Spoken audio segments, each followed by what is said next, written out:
اعوذ باللہ من الشیطان الرجیم بسم اللہ الرحمن الرحیم۔ جملہ فعلیہ کا بیان، سبق نمبر 8 ہے۔ جس جملے کا پہلا جز فعل ہو اسے جملہ فعلیہ کہتے ہیں۔ جیسے قال اللہ، اب دیکھو قال یہ جنب میں پہلا جز ہے اور یہ فعل ہے، تو یہ جملہ فعلیہ ہے۔ کتب صوم، روزے فرض کیے گئے، تو کتب فعل ہے، یہ جملہ فعلیہ ہے۔ جس اسم ظاہر یا ضمیر کی طرف فعل معروف کی اسناد ہو اسے فاعل کہتے ہیں۔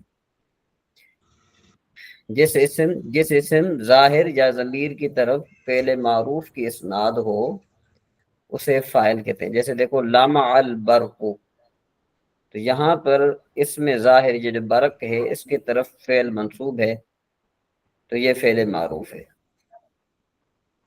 البرق لمع، یہاں پر لمع میں ہوا ضمیر یعنی اس کی طرف فعل منصوب ہے، تو یہ فعل معروف ہے۔ اور جس اسم کی طرف فعل مجہول کی اسناد ہو اسے نائب فاعل کہتے ہیں۔ سمع الصوت، الصوت سمع، تو سمع کی نسبت الصوت کی طرف ہے اور الصوت کی نسبت یعنی کہ کو سمع کی طرف ہے۔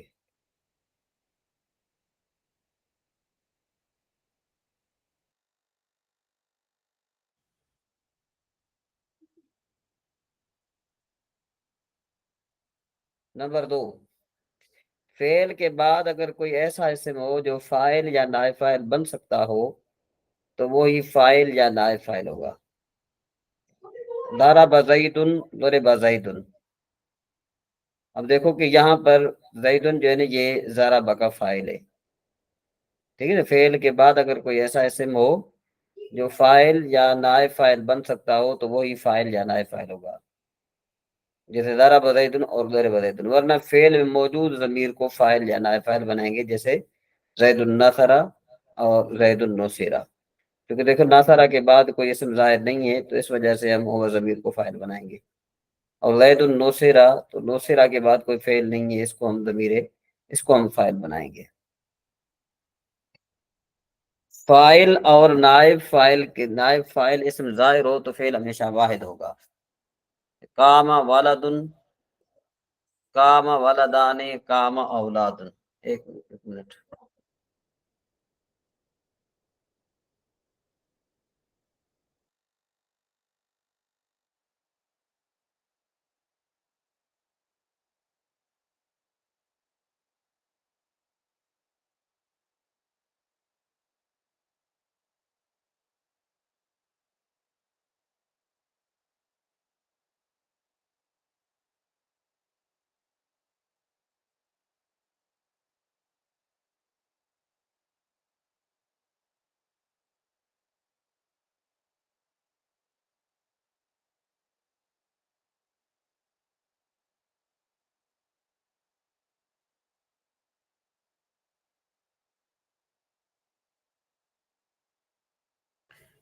جی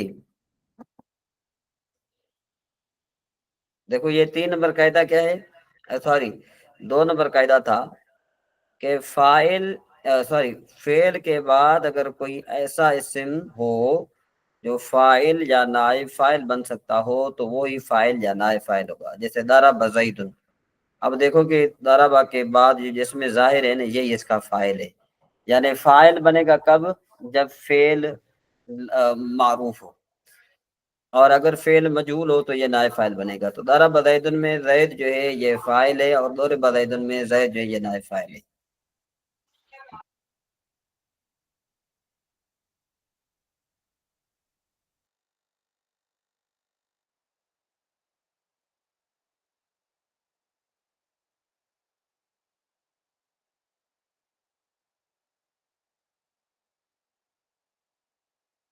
اچھا جی، اس کے بعد ہم آگے چلتے ہیں ابھی کہ ورنہ فعل میں موجود ضمیر کو فاعل یا نائب فاعل بنائیں گے، یعنی یہ جو فعل ہے نا اس کے اندر ہوا ضمیر اس کے اندر ضمیر ہوتی ہے، ہوا ضمیر ہوتی ہے۔ اچھا یہ جو ہے نا آپ کو بات صحیح طرح ابھی سمجھ میں نہیں آئے گی، یہ جملہ فعلیہ والے جو بات ہے، چونکہ ابھی آپ نئے ہیں، آپ جب آگے آپ چلیں گے، مزید بات پوری نحو پڑھیں گے نا، تب آپ کو یہ بات جو ہے نا بعد میں سمجھ میں آ جائے گی۔ ابھی صرف یہ ہے کہ آپ یہ سمجھیں کہ جو موٹی موٹی باتیں ہیں نا، اگر آپ کو وہ سمجھ میں آ رہی ہیں نا، تو انشاءاللہ تبارک و تعالیٰ آگے والی بھی باتیں آپ کو سمجھ میں آ جائیں گی۔ چلیں جی، نمبر 3، فاعل اور نائب فاعل دونوں ہمیشہ مرفوع ہوتے ہیں، ٹھیک ہے نا جی، جو دونوں ہمیشہ کیا ہوتے ہیں؟ مرفوع ہوتے ہیں۔ نمبر 4، فاعل یا نائب فاعل اس میں ظاہر ہو تو فعل ہمیشہ واحد آئے گا، جیسے کام ولدن، کام ولدان، کام اولادن۔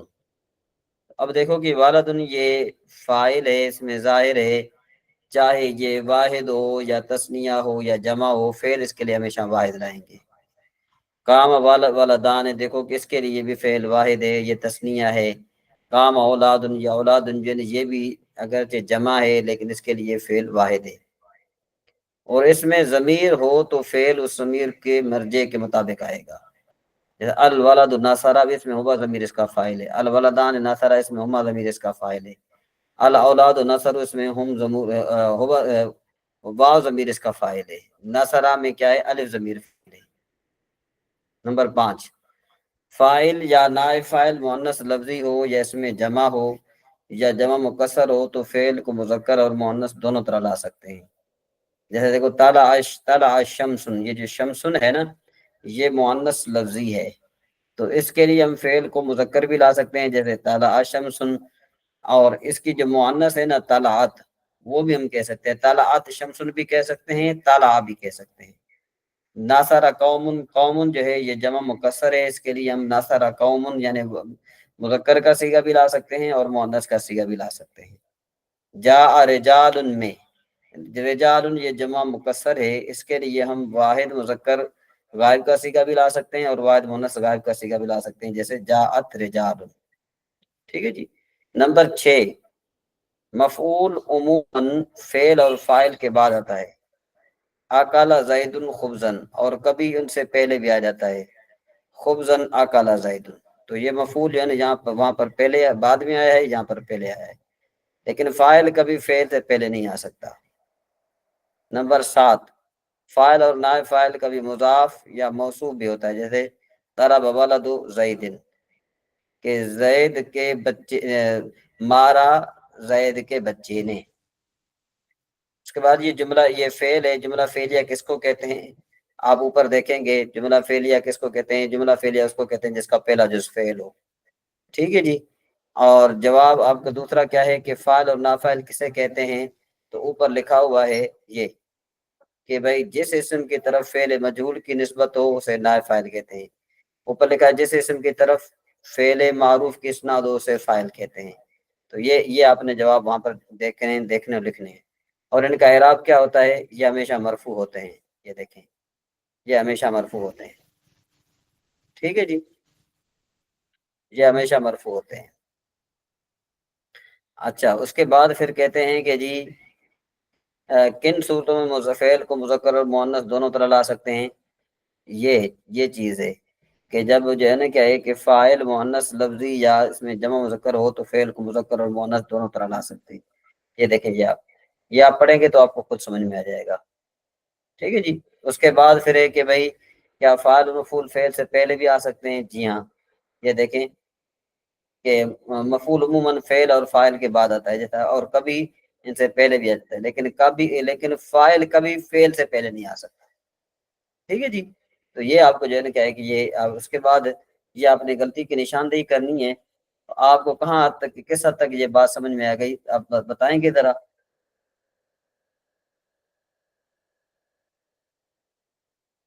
یاسر صاحب؟ جی جی صحیح، یہ سمجھ میں آ گئی بس انشاءاللہ، وہ میں دیکھوں گا انشاءاللہ اس کو، بعد میں پھر جو سمجھ میں نہیں آیا میں واٹس ایپ کو پوچھوں گا انشاءاللہ۔ ہاں چلیں، ٹھیک ہو گئے۔ اچھا، اس کے بعد ہمارا سبق تھا، ٹھیک ہے وہ یہ وہی سبق آ گیا، تو سمجھ میں بات؟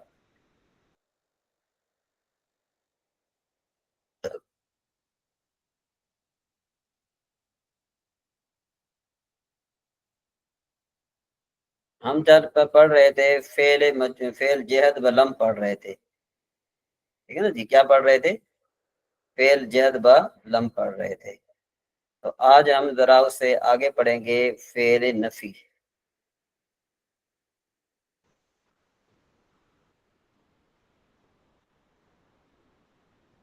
جی آج یہ اس وقت پڑھ رہے تھے نا ہم، ٹھیک ہے نا جی، یہ سوری جی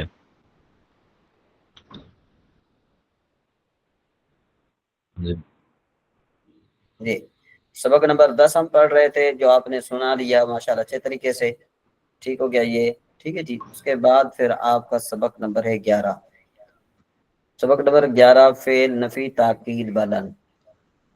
فعل نفی تاکید بلن کی تعریف، وہ فعل جو مستقبل میں کام کے نہ ہونے پر تاکید کے ساتھ دلالت کرے، جو کیا کرے کہ وہ فعل جو مستقبل میں کام کے نہ ہونے پر تاکید کے ساتھ دلالت کرے، جیسے لن یفعل مانے ہرگز نہیں کرے گا وہ ایک مرد۔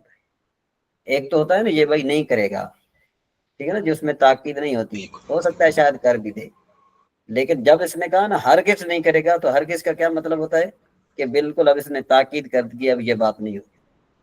اب بنانے کا طریقہ کیا ہے کہ بھائی مضارع معروف کے شروع میں لفظ لن کا اضافہ کرنے سے فعل نفی تاکید بلن معروف بن جاتا ہے، جیسے یضرب سے لن یضربا۔ اچھا، اس سے بھی مجہول مضارع مجہول کی طرح بنتا ہے، جیسے لن یضربا سے لن یضربا۔ اچھا، لن جو ہے نا یہ بھی فعل مضارع پر داخل ہو کر اس میں دو طرح کا عمل کرتا ہے، نمبر 1 لفظی، نمبر 2 معنوی، ٹھیک ہے جی۔ تو لفظی عمل کیا ہے کہ فعل مضارع کے ان 5 صیغوں کو نصب دیتا ہے جن کے آخر میں ضمہ ہوتا ہے، جیسے یفعل سے لن یفعل۔ اچھا جی، اگر ان 5 صیغوں کے آخر میں حرف علت ہو تو اسے نہیں گراتا، وہ لم کیا کرتا تھا گرا دیتا تھا، یہ نہیں گراتا ہے، جیسے یرمی سے لن یرمی، یا یدعو سے لن یدعو۔ ہاں، اگر حرف علت میں الف ہو تو اس کا نصب لفظ میں ظاہر نہیں ہوتا، جیسے یکشا سے لن یکشا۔ اچھا، 7 صیغوں کے آخر سے نون اعرابی گرا دیتے ہیں، جیسے یفعلان تھے لن یفعلا۔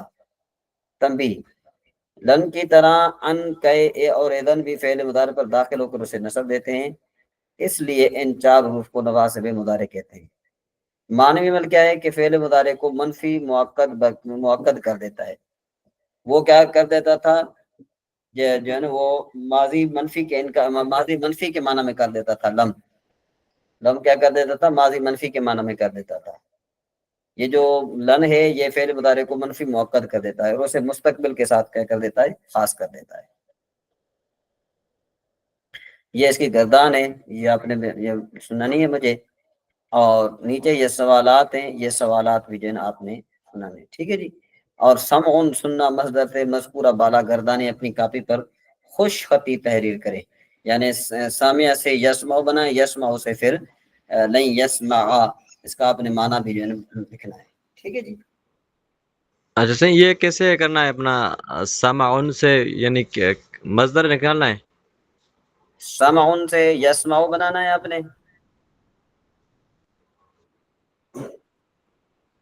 اچھا یسمع پر جب آپ حرف لن داخل کریں گے تو یہ بن جائے گا لن یسمع، ہرگز نہیں سنے گا وہ ایک مرد، لن یسمع ہرگز نہیں سنیں گے وہ 2 مرد، لن یسمعوا ہرگز نہیں سنیں گے وہ سب مرد، ٹھیک ہے۔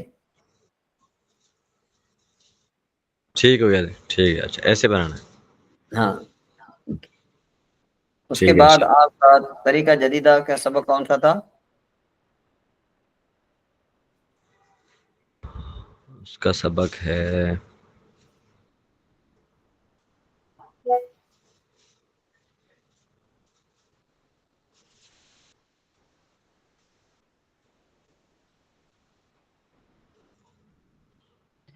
یہ آپ کا سبق 8واں ہم نے کل پڑھا تھا، ٹھیک ہے جی، ہذہ جی غرفۃ ھذا رجل طویل، یہ پڑھ لیا تھا۔ اب سبق نمبر 9 ہے، ہاں، انا قریب من الباب، میں دروازے کے قریب ہوں، ٹھیک ہے جی۔ انت بعید من الباب، آپ دروازے سے دور ہیں۔ انت قریب من النافذۃ، آپ کھڑکی کے قریب ہیں۔ انا بعید من النافذۃ، میں کھڑکی سے دور۔ یہ آواز آ رہی ہے میری؟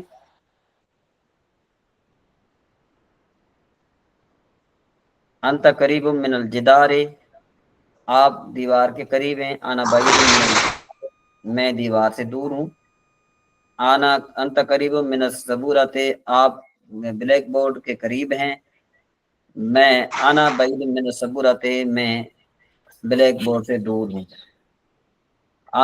آنا حل آنا قریب من الباب، کیا میں دروازے کے قریب ہوں؟ تو اس کا جواب آئے گا نام آنا قریب من الباب۔ حل انت قریب من النافذۃ، کیا آپ کھڑکی کے قریب ہیں؟ جواب آئے گا نعم انت قریب من النافذۃ۔ حل انا قریب من الجدار، کیا میں دیوار کے قریب ہوں؟ تو اس کا جواب آئے گا لا بل انا بعید من الجدار۔ یا آپ یوں بھی کہہ سکتے ہیں کہ نام انا قریب من الجدار، یہ اوپر ہے نا، یہ انا قریب من الجدار آ گیا یہ، ٹھیک ہے نا جی۔ نام انت قریب من الجدار آئے گا۔ حل انت قریب من النافذۃ، کیا آپ کھڑکی کے قریب ہیں؟ تو جواب آئے گا نام انا قریب من النافذۃ۔ حل انت قریب من السبورۃ، کیا آپ بلیک بورڈ قریب ہیں؟ تو جواب آئے گا نام انا قریب من السبورۃ۔ ٹھیک ہے جی، یہ بات سمجھ میں آ رہی ہے؟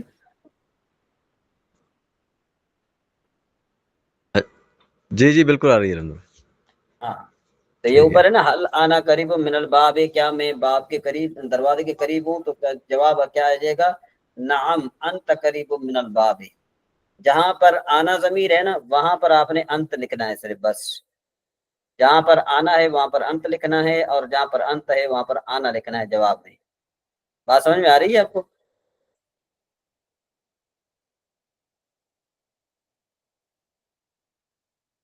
اچھا، انت کی معنی ہوتا ہے نا صحیح تو نا، تو یہاں پہ ہاں، کیسے لکھنا پڑے گا پھر؟ یہ دیکھو نا، حل آنا قریب من الباب ہے، اس کا معنی بنتا ہے کیا میں دروازے کے قریب ہوں؟ تو سامنے والا کہے گا جی ہاں آپ دروازے کے قریب ہیں، تو ظاہر جی، بات ہے آنا کی جگہ انت اچھا آئے اچھا، گا جواب میں۔